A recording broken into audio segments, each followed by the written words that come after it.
어떤 중요한 순간에 제가 감정에 휘둘려서 하면 안 되는 걸 하는데도 불구하고, 아니, 어떤 중요한 순간에 감정에 휘둘려서 하면 안 되는 걸 아는데 항상 자제력을 잃어버리고 그 일을 하게 된다.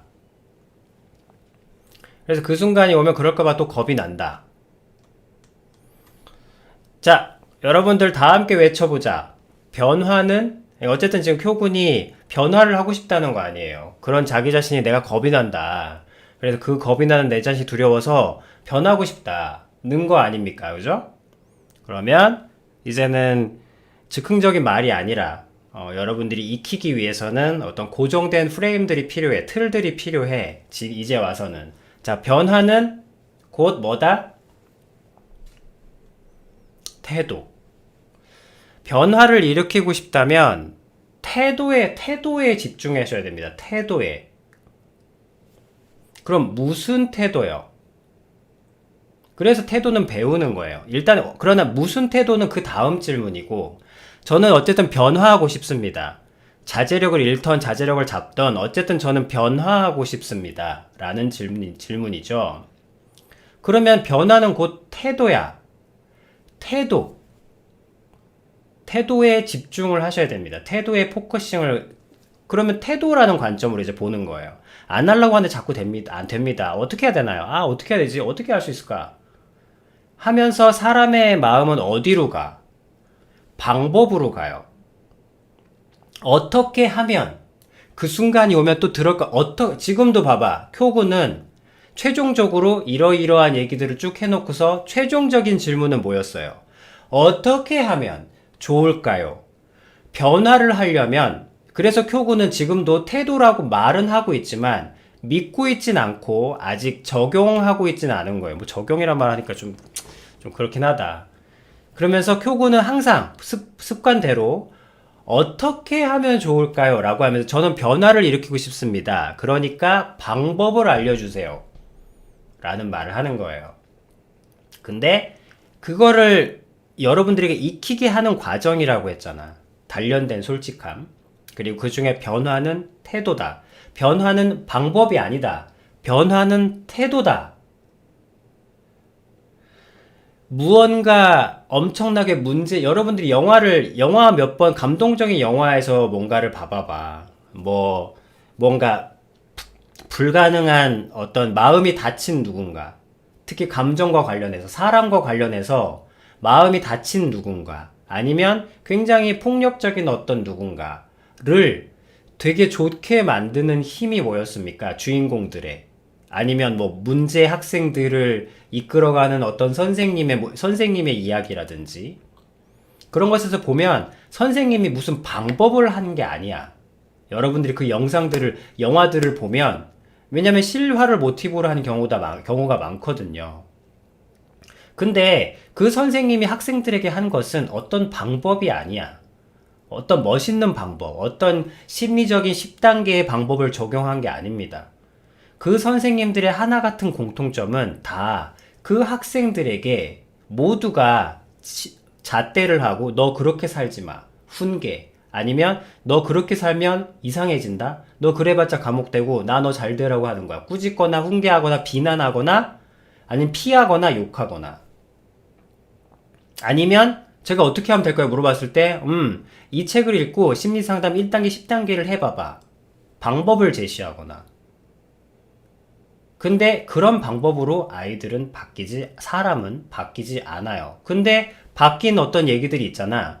그래서 그 감동적이니까 영화로 만들어졌겠지. 그럼 당연히 여러분들이 그 영화를 다 자세히 떠오르진 않는다고 해도 그 선생님들이 보통 어떤 태도를 취하고 있습니까? 방법이 아니야. 그 학생들을 바꾼 것은 그 선생님의 태도였습니다. 모든 사람들이 자기를 비난할 때 그 선생님만은 나를 인간으로 봐줬다. 그게 공통적인 의견들, 나는 그 선생님이 그리고 어떤 강아지도 다들 문제의 견이라고 피하고 죽이려고 하고 아니면 입막음을 했는데 오직 그 주인만이 이 개를 정말 받아주는 태도로 있었던 거죠. 그러니까 그 개가 점점 마음을 열고 명견이 되어가는 스토리들. 사람들이 휴머니즘이라고 하는 스토리들은 대부분 방법을 얘기하고 있지 않아요. 변화의 핵심은 태도라는 것을 이미 여러분들은 알고 있습니다. 그런데도 여러분들은 항상 사람은 약해서 믿기가 힘든 거죠. 그렇게 그토록 믿기가 힘든 거예요. 변화는 태도입니다. 근데 쿄고는 어떻게 하면 좋을까요? 라는 방법이라는 것이 마지막 질문인 거야.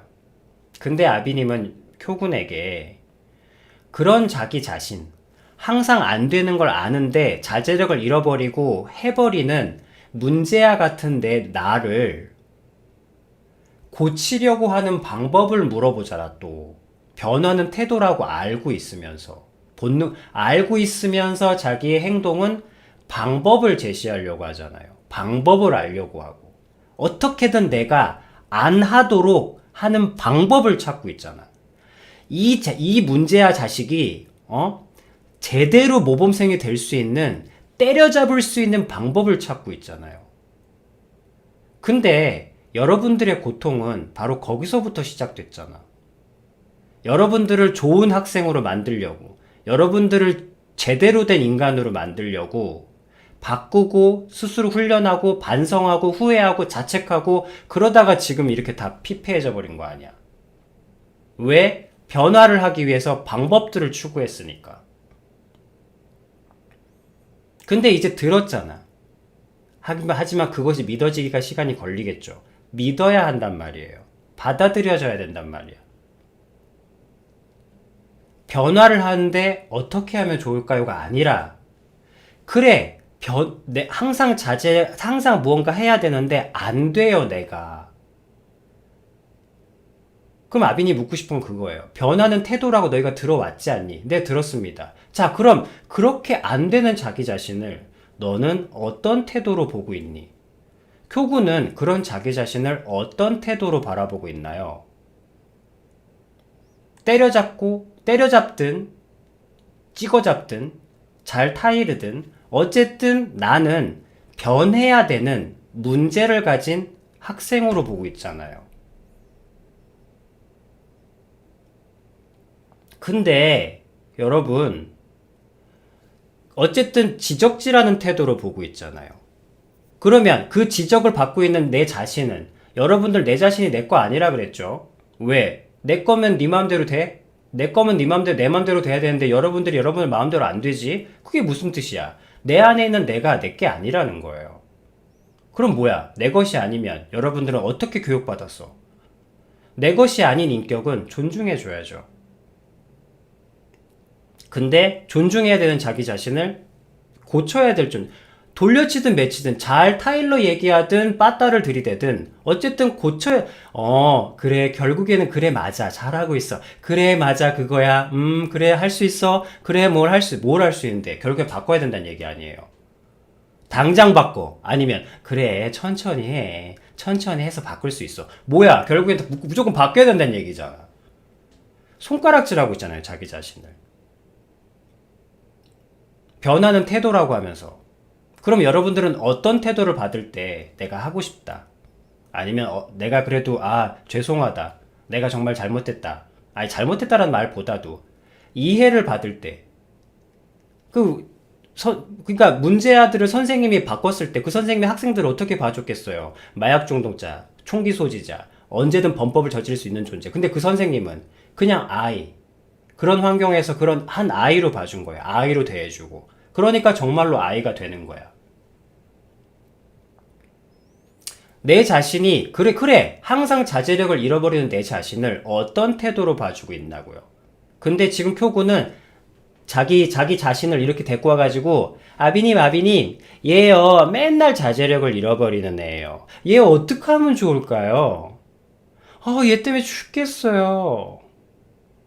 얘 때문에 얘가 원래 그런 애가 아니에요. 얘가 참 착한 애인데, 얘 잘만 이끌어주면 잘할 애인데, 이렇게 문제를 일으켜요.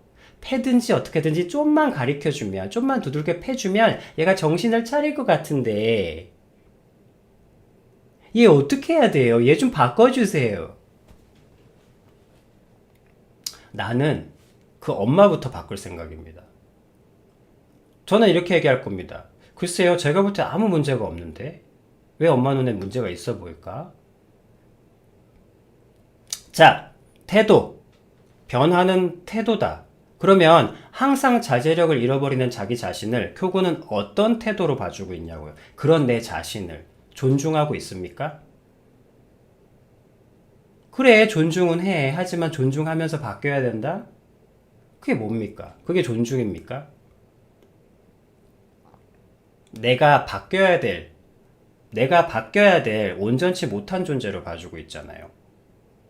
내가 바뀌어야 될, 교화돼야 될 존재라면서. 나를 그렇게 봐주는 사람과 아비님은 친구 안 합니다.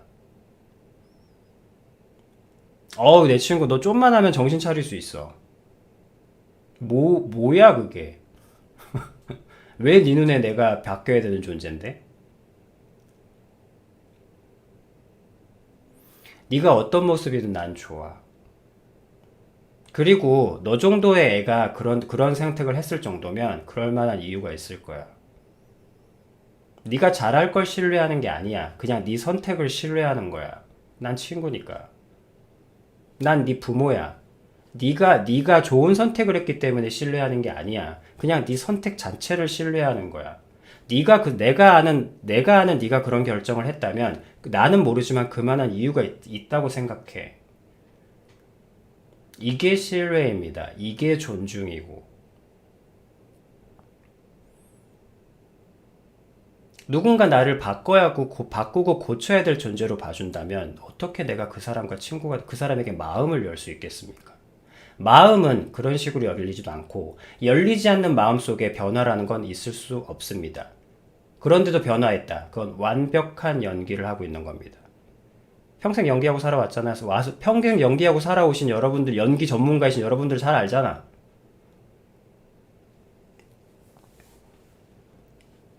그런 자기실, 항상 자제력을 잃는 자기 자신을 어떤 태도로 바라봐주고 있냐고요. 근데 지금 교구는 자기 자신을 바뀌고 정신 차려야 될 교화 대상이고 치료받아야 할, 고쳐져야 할 수리가 필요한 기계로 봐주고 있잖아요. 변화는 태도에서 옵니다. 걔가 잘못된 게 아니라 그 자기 자신을 항상 자제력을 잃고 문제를 일으키는, 항상 자제력을 잃어서 하기 싫은 행동을 하게 되는 그런 존재가 바뀌어야 될 존재로 보는 교군의 시선이 문제인 거죠. 아니, 그렇다고 범죄를 저지르는 그 애를 용납할 수 있는 건 아니지 않습니까? 자, 그래, 물론 범죄는 용납될 수 없죠. 그래서 아비님이 범죄가 되었을 때는 열심히 수습하고 용서를 구하고 죗값을 받고, 그러나 나는 그 죗값을 받아야죠. 하지만 부모라면, 친구라면, 내 자신이라면 죗값을 받는 그 순간을 함께 해줄 겁니다.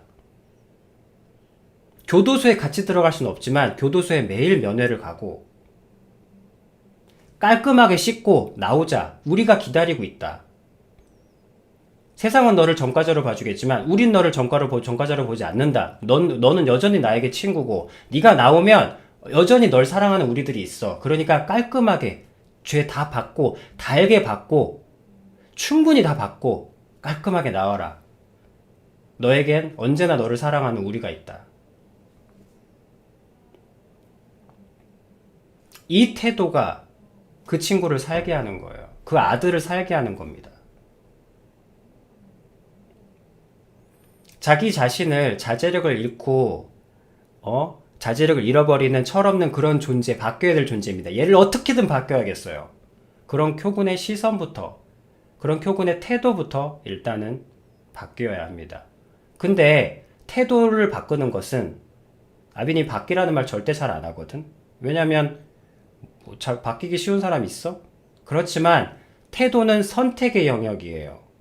새벽 4시에 기상해서 하루에 50km씩, 5km씩 조깅을 해야 하는 그런 단련의 영역이 아닙니다.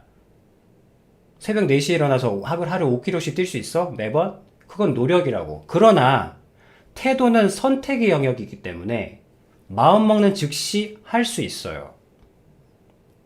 그래서 행동을 바꾸는 건 죽기보다 힘듭니다. 하지만 태도를 바꾸는 것은 할 수 있어요. 그래서 아비님이 행동을 바꾸는 건 감히 누가 뭐라 할 수 없어. 하지만 태도를 바꾸는 것은 가능합니다.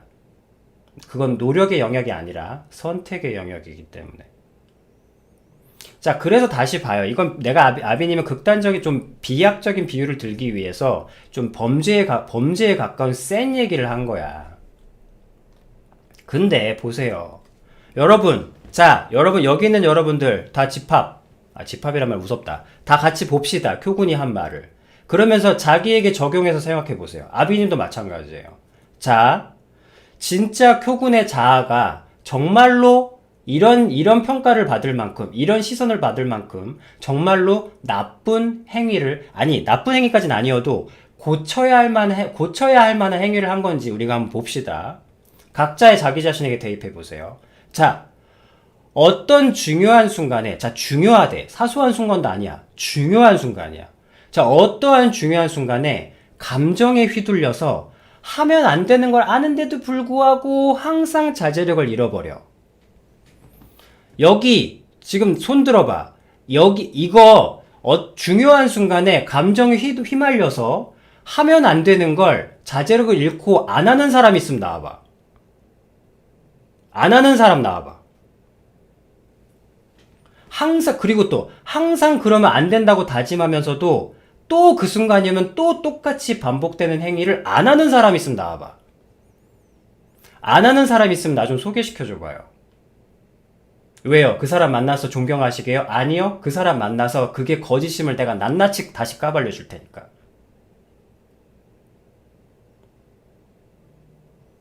항상 자제력을 유지하면서 중요한 순간에 자제력을 잃지 않고 매 순간 감정에 휘둘리지 않으면서 철저하게 이성적으로 할 수 있는 인간은 없어요.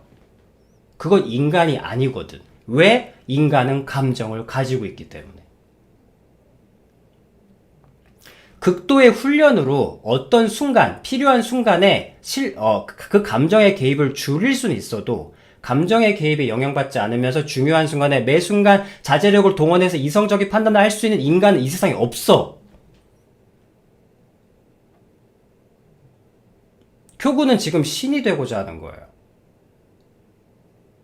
이 세상에 중요한 순간에 감정에 안 흔들려서 항상 자제력을 안 잊어버린 사람이 어딨어.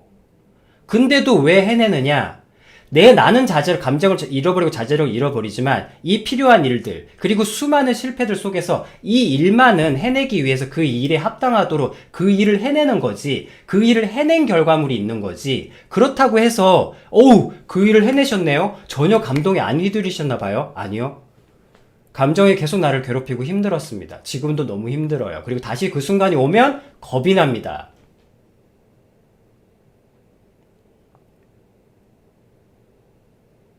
하나님께서도 공포를 보고 두려워하지 말라고 하셨어요. 그 말은 무슨 말이야? 두려움을 느끼지 말라고는 하지 않으셨습니다. 아니, 여러분, 누가 칼로 여러분들 죽이려고 하는데 어떻게 무섭지 않을 수 있어? 하나님 믿으면 안 무서워? 저 하나님 믿기 때문에 누가 나를 칼로 찔러도 하나도 안 무서워요. 그건 정신병자야. 왜? 감정이 없다는 거거든. 누가 나를 칼로 찌르려고 하는데 편안해. 정신병자예요. 왜? 감정에 휘둘리는 게 아니라 감정의 영향을 받는 게 인간이기 때문에. 하나님께서도 두려움을 느끼지 말라고는 안 하셨어요. 두려움을 느끼지만 너의 행동, 너의 생각, 판단은 두려움을 느끼지 않는 쪽으로 판단을 해라는 거예요. 선택을 하라는 겁니다. 그 말은 무슨 말이야? 너무 무서워. 하지만 무서워서 안 가는 게 아니라 무섭지만 두려워하지 말고 가라는 겁니다. 교구는 아무도 도달하지 못한 그 기준을 자기 자신에 들이대서 자기 자신을 신이 되게 하려고 하고 있는 거야. 저걸 할 수 있는 인간은 없어요. 매 순간순간 중요한 순간에 감정에 안 흔들리고 하면 되는 걸 척척 해내는 인간은 없어. 교군의 목표는 신이 되는 겁니까? 그렇다면 지금 교군이 살고 있는 세상은 지옥이란 얘기예요. 표군의 세상은 전쟁터고 표군의 세상은 사막이고. 왜? 계속 이 세상 모든 곳에 물을 들이부어야 되는데 그 채워지지 않는 박탈감에 맨날 사막일 거 아닙니까?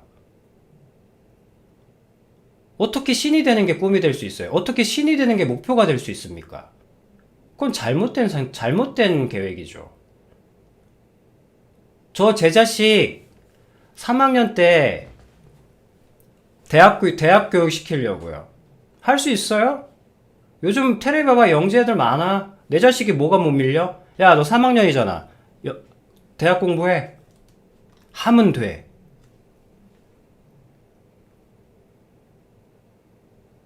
이런 부모를 보고 교구는 뭐라고 하겠죠? 제가 실제로 봤어요. 그래서 아이가 원형 탈모 오고, 그래서 왜 도대체 공부를 이렇게 시키시냐고. 아빠 계획이 있어. 6학년 때 대학교 진학. 그리고 그러니까 한 15살 됐을 때, 예일대, 유학. 15세. 아니다, 스탠포드였나 그랬어. 20살에 무슨 맥킨지 컴퍼니 근데 입사. 애가 원형 탈모가 와가지고 3학년인데 머리가 다 빠져. 공부 스트레스에. 풀긴 풀어. 하도 반복을 시키니까. 근데 물어본 거야. 이게 뭔지 알아요? 뭔진 몰라요. 왜? 개념 자체가 이해가 안 되니까. 기계적으로 풀으니까 풀긴 푸는 거지. 안 그러면 아빠가 슬퍼하고 술 마시니까. 차라리 때리는 게 낫겠다.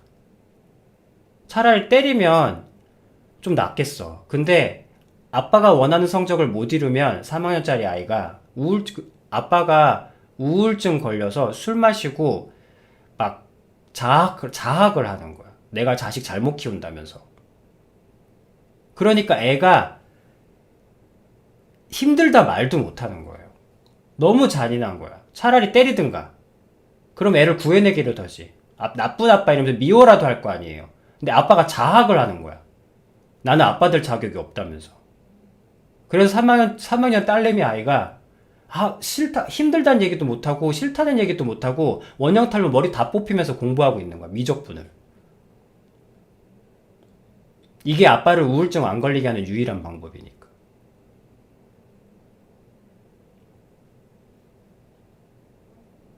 당신이 지금 그렇게 해서 그런 아빠입니다. 자기 자신을. 어떻게 매 순간 중요한 순간에 잠정을 잃지 않고 그렇게 해. 그리고 그 순간이 오면 척척 다 해내. 그런 인간이 어딨어. 어떻게 자기 자신에게 그런 기준을 들이대고 살 수 있습니까? 그게 어떻게 고쳐야 될 세상이야. 정상인이지. 지구인이야, 사회인이야. 그걸 문제아로 봐주는 당신 시선이 잘못된 거야. 그런 태도로 자기 자신을 보니까 온통 자기 자신의 문제투성이지.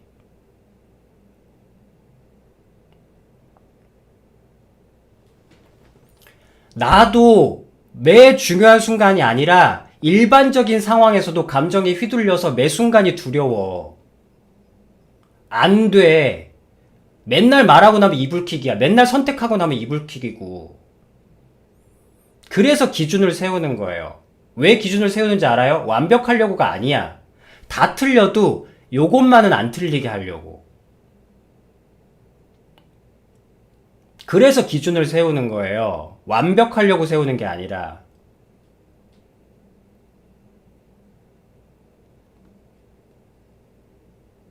교군이 나보다 지혜로워?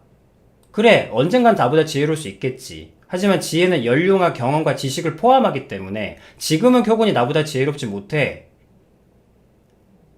나비님 나이를 넘어서면 그때 나비님보다 훨씬 더 지혜로울 수 있겠지. 그러나 지금은 아니야. 근데 그런 나도 자제력을 잃어. 매 중요한 순간이 올 때. 아니, 중요한 순간은커녕 일반적인 상황에서도 자제력을 잃어요. 그래서 늘 실수해. 늘 이불킥하고. 그렇지만 나를 위로해요.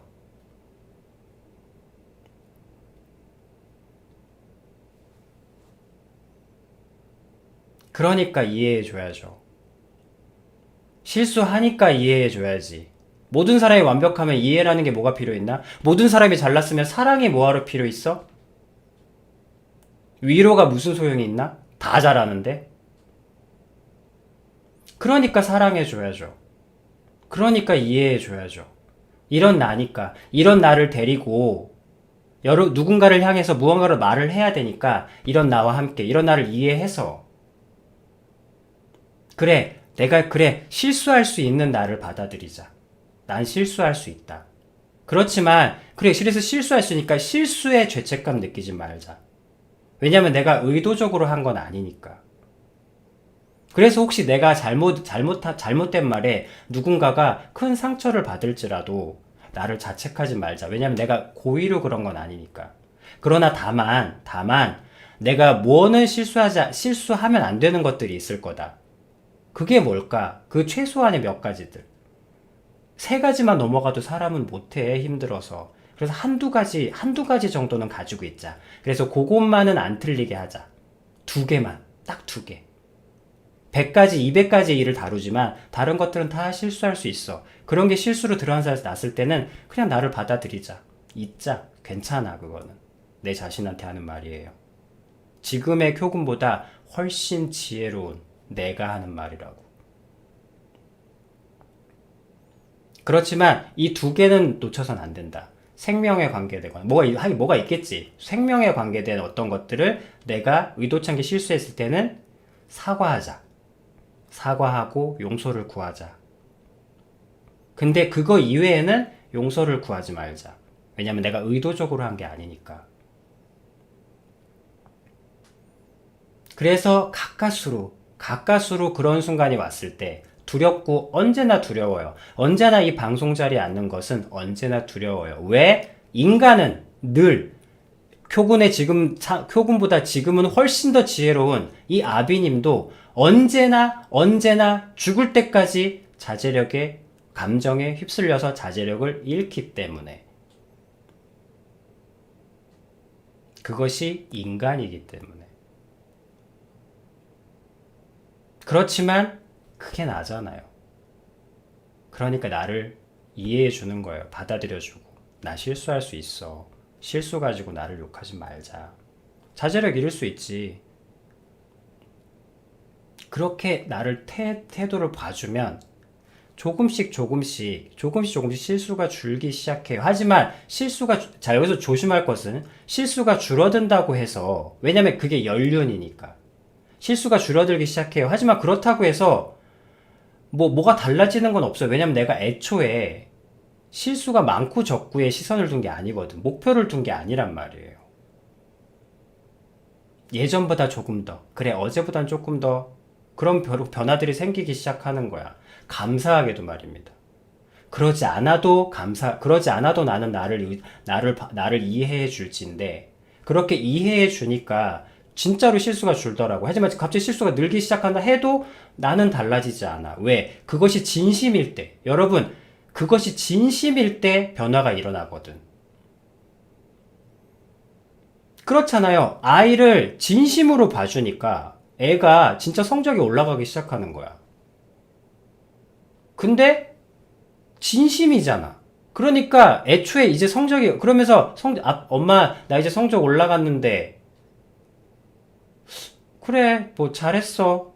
뭐, 그리고, 근데 앞으로 성적표 안 보여줘도 돼. 나는 진짜로, 그 성적표는 이제 엄마하고는 상관없어. 나는 그때 이후로 나한테 끝났어. 그러니까 애가 더 올라가기 시작하는 거야. 근데, 진짜로, 상관없어요. 그 증거가 뭐냐고? 그것이 진심일 때만 진짜로 변화가 일어나거든. 요렇게 하니까 애가 성적이 올라간다네? 그럼 나도 요렇게 하자. 안 돼. 그게 진심인지 아닌지는 알잖아, 여러분들이. 누구보다도 잘 알아요. 받는 사람이 잘 알아. 이게 진짜 사람인지, 진짜 이해인지, 아니면 이해를 가장한 결과를 기대하는 이해인지. 상관없어요, 이젠 실수해도. 정말 상관없어. 의도적으로 한 게 아니잖아요. 그걸 무릅쓰고 그런 실수가 있더라도 내가 해야 할 말, 내가 전달해야 할 말, 내 양심에 거리낌이 없는 말을 난 해야 해. 아무리 감정에 휩쓸리고 매 순간 이 자리에 앉는 게 두려워도 난 해야 해. 양심에 거리낌 없는 말을 나는 여러분들에게 해야 해. 실수를 할 수도 있지만 그 생명 있는 그 진정만큼은 전달되길 바라는 마음에서. 그리고 그 모든 나를 인정하고 이해해.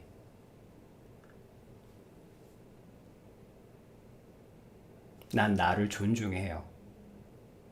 내가 믿을만할 만큼 그렇게 대단한 존재도 아니고, 대단한 존재는 아니지만, 그렇다고 이유 없이 내가 뭔가, 넌 뜯어 고쳐. 너는 그렇게 정신 언제 차릴래? 너는 바뀌어야, 넌 이런 부분은 고쳐야 돼. 라는 시선으로 봐주지도 않아요. 아비님이 누구보다도 많이 자책해봐서 알아. 변화는 태도에서 옵니다. 내가 어떻게 하냐고? 내가 30년 이상을 내 자신을 표군 10배로 욕했던 사람이야. 교정시키고, 스파르타로 집어넣고, 나를 자학하고, 더 심해져요. 안 변해. 근데 어느 순간 하나님께서 도움을 주셨죠. 어느 순간 내가 내 자신을 너무 미워하고 있더라고.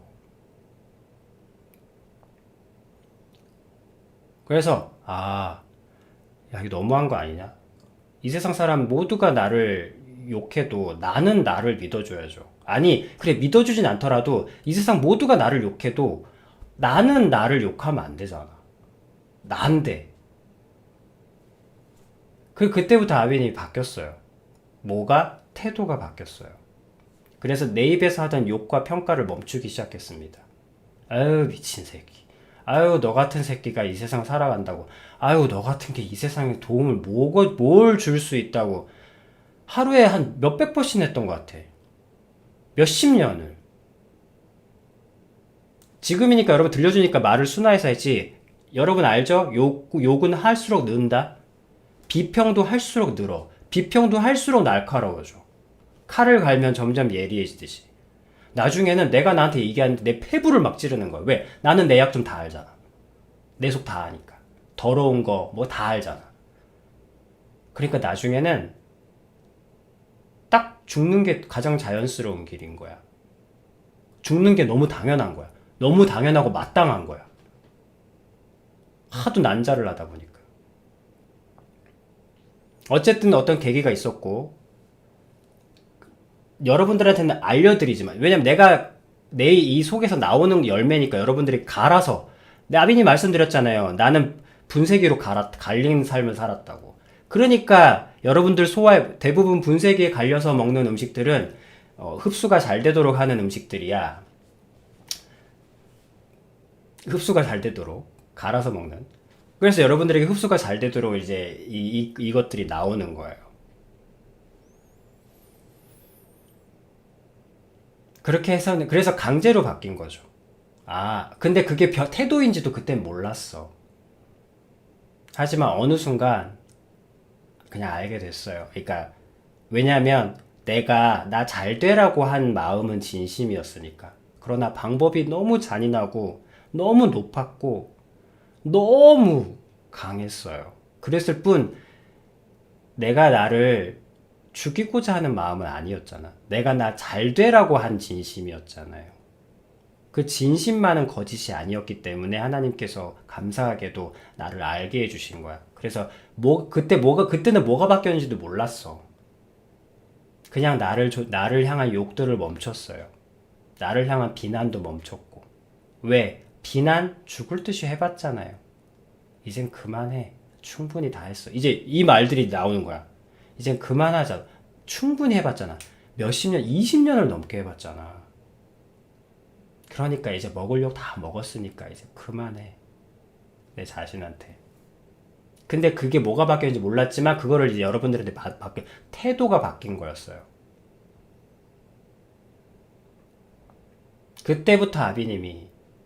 그때부터 아비님이라는 캐릭터가 자라기 시작했습니다.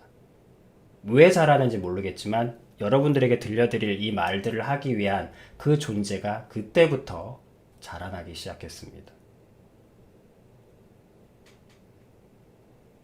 그래서 아비님이 여러분들에게 당당히 말할 수 있는 거예요. 그건 내 삶이야. 물론 영화의 주인공까지 갈 필요 없어요. 내 온 몸과 마음을 죽음까지 생명까지 다 갈아 넣었던 내가 증인이야. 변화는 오직 태도에서만 옵니다. 어떤 방법으로도 변화는 이루어지지 않아요. 어떤 심리학 교수한테 가봐라. 그게 될 것 같나? 사람이 바뀔 것 같나? 변화는 오직 태도입니다. 자기 자신을 존중해주는 태도에서 오는 거예요. 정말로 잘못을 해도 존중을 해줄진데 중요한 순간에 감정 때문에 자제력을 잃는 것은 그건 인간의 본성이에요. 모든 사람이 다 그러는 거예요.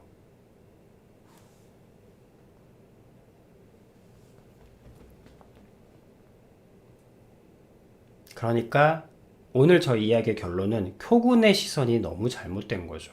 자기 자신을 향한 시선이 너무너무나 잔인한 거죠. 표군이 잘못한 게 아니라 표군의 시선이 너무 잔인한 겁니다. 변화는 오직 태도에서 옵니다. 표군은 표군의 것이 아니에요. 자기의 것이 아닌 생명은 이 세상에 신이 계시는 한 반드시 존중해야 합니다. 내 자식이 문제아야. 뭐 어때? 내 새끼인데. 세상 사람들이 아무리 문제아라고 해도 나는 내게는 내 자식이에요. 자식 편을 들어줘야지.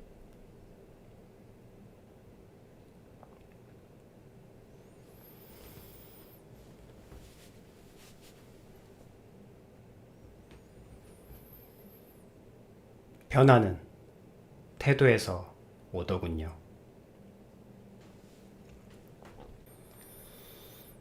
자, 오늘 모두 고생하셨습니다. 내일 뵙도록 하겠습니다.